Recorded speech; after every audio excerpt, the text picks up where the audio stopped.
unlike this one, though, is made out of brass and is computerized.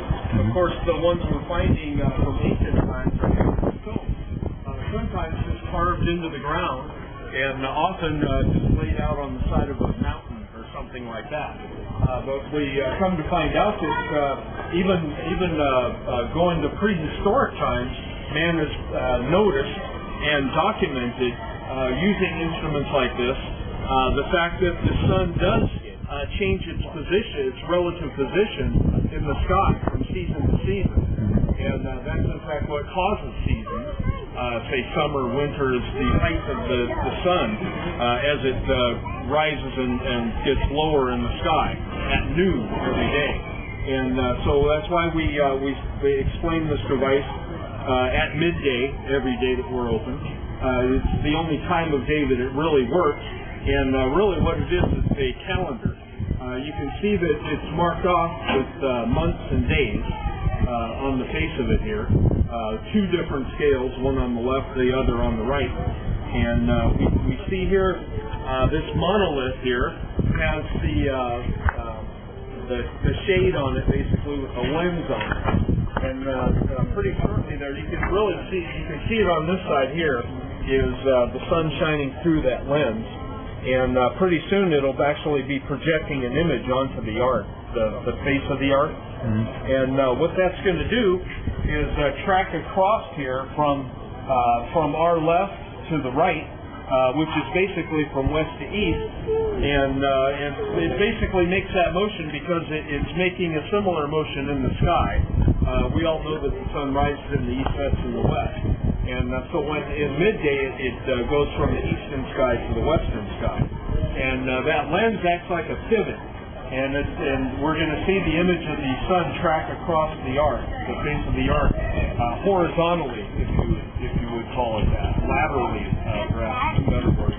And it's going to hit the center at exactly local noon. And I say local noon in an astronomical sense, meaning not precisely when our watch says it's noon, because the time is a man-made creation.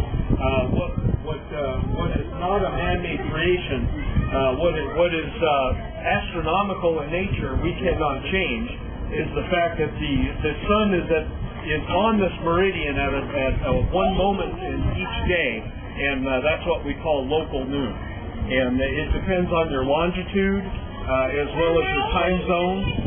There's another factor, the irregular orbit of the Earth as it goes around the sun. Tends time when the sun is equidistant between the solstices, and we would expect our days and nights to be about the same length as well. Yeah, so that is actually a blurred image of the sun because of the angle that it's coming down through the lens. Closer to equinox, you can actually sometimes see sunspots on this image that's being projected because it's really a sharp image. But because of the off-axis focus right here, it's coming down through the lens at an angle.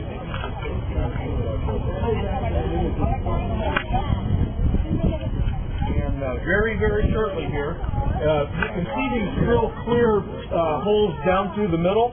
Those are sensors that are telling a computer what to light up on this chart. And very shortly here, we'll see it light up. There it is. So you see it lit up maybe 5 LEDs along the line, but also a scattered pattern of LEDs. The pattern is the constellation that the sun is in right now. And along the line is actually the approximate position on the ecliptic. And that's the ecliptic is the apparent path through the sky of the sun. So when they say it's making its way down there, it's getting closer to the end, and so it knows to light up this part of the chart rather than the other part.